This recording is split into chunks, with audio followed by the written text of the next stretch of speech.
When the invisible starts to crack, have you ever felt like the world you knew, the beliefs that held everything together, are starting to fall apart? This isn't just you. It's a phenomenon as old as civilization itself. We're talking about the collapse of egregores. Egregores are the invisible giants that shape our world. They are the collective thought forms, the shared beliefs powered by human consciousness. Think of empires, religions, political ideologies, even massive cultural trends. They are born from a collective need, they grow, they dominate our lives. And then, inevitably, they decline. Human history is a graveyard of dead egregores. Gods that were once worshipped, empires that seemed eternal, political systems that promised utopia all have risen and fallen. When an egregore collapses, it's not just an idea that vanishes. It's an entire world, both inside us and out, that gets completely reconfigured. Understanding this process is key to understanding the great transformations of civilizations, and maybe even our own lives. So, how does an egregore live and die? It follows a cycle just like any living thing. First, there's birth. An egregore emerges from a collective need, a need for meaning, security, a sense of belonging, or survival. It's the spark that brings people together around a shared idea. Then comes growth. This idea takes shape through myths, symbols, rituals, and stories. Think of national flags, religious texts, or revolutionary manifestos. These are the building blocks that give the egregore its power and form. At its peak, the egregore becomes so dominant that it's invisible. It's just the way things are. It defines what we consider normal, true, and good without us even questioning it. It's the water we swim in. But then things start to stiffen. The egregore stops evolving. It becomes more focused on protecting its own structure, its doctrines, its institutions, than serving its original purpose. The rules become more important than the spirit behind them. Finally, we reach the decline and collapse. The egregore loses its ability to provide real, living meaning. It starts to feel hollow, outdated. This collapse always begins when the shared story no longer matches our lived experience. The promises it made feel empty, and the foundation starts to crumble. Let's look at ideologies. These are some of the most powerful egregores. They offer a complete package, a way to see the world, an enemy to blame for its problems, and a promise of a better future. But they crash and burn when those promises fail to materialize, when their internal contradictions become too obvious to ignore, or when the suffering they create becomes greater than the meaning they provide. When this happens, we see a few classic signs. Widespread cynicism sets in. People stop believing in the grand narrative. At the same time, you'll see pockets of radicalization desperate, frantic attempts by true believers to save the dying egregore at any cost. This often leads to social fragmentation as the shared story that once united people dissolves. Here's a key takeaway. The more an egregore feels threatened, the more authoritarian and rigid it becomes.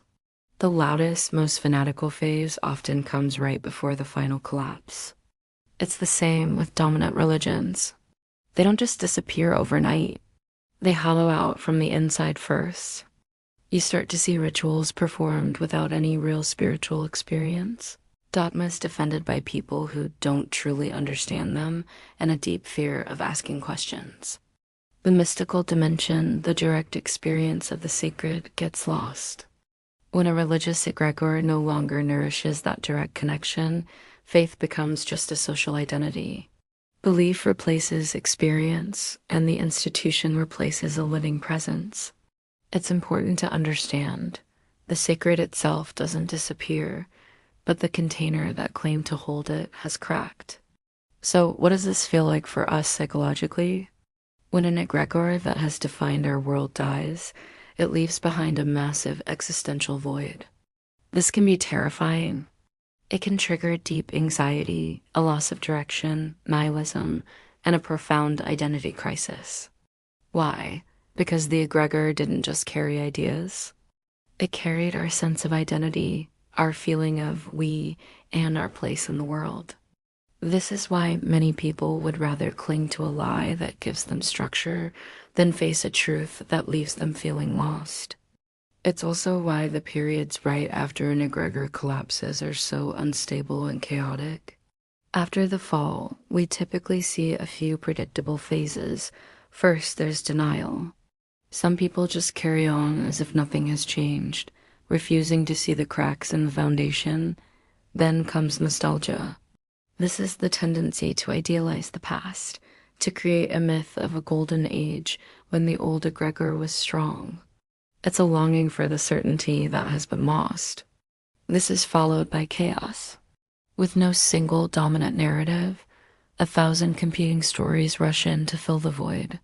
There's a loss of symbolic authority, and it feels like nobody agrees on what's true anymore. But out of this chaos comes the quest. People begin a search for new meaning. It might be confused, messy, and contradictory, but this phase is absolutely necessary. Chaos is the fertile ground from which new egregores are born. And what emerges from the ashes? When an old, rigid structure dissolves, it creates space for something new. One of the most positive outcomes is a rise in individual consciousness. People stop outsourcing their sense of meaning to external authorities and start looking for it within themselves. This can lead to a more direct, personal spirituality one based less on blind belief and more on lived experience. We might also see the rise of micro-egregores, smaller, local, temporary communities that are aware of their symbolic nature. They offer belonging without demanding absolute, eternal loyalty. And overall, there's a growing distrust of grand, totalizing narratives that claim to have all the answers. But we have to be careful. That existential void is a powerful vacuum. It can also attract more primitive, fear-based egregores, conspiracy theories, radical tribal identities, and symbolic violence. This brings us to individual responsibility. In times of transition, when the old maps are useless, the burden falls on each of us. We have to shift from being consumers of belief to becoming sources of meaning for ourselves. This is not easy. It requires discernment, a tolerance for uncertainty, and the emotional maturity to live without absolute answers. The truth is, these periods of collapse reveal something uncomfortable about human nature. Many people don't actually want freedom. They want the feeling of security that a strong symbolic structure provides. If we zoom out and take a cyclical view, we can see this whole process differently. No egregore is inherently bad, and none is the final ultimate truth. They are all temporary, transient forms that collective consciousness creates to experience itself. When an egregore dies, consciousness itself doesn't disappear.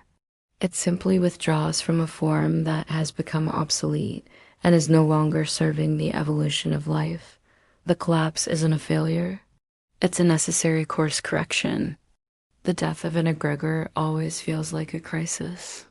It's disorienting and painful, but it's also a profound opportunity for collective growth and maturation.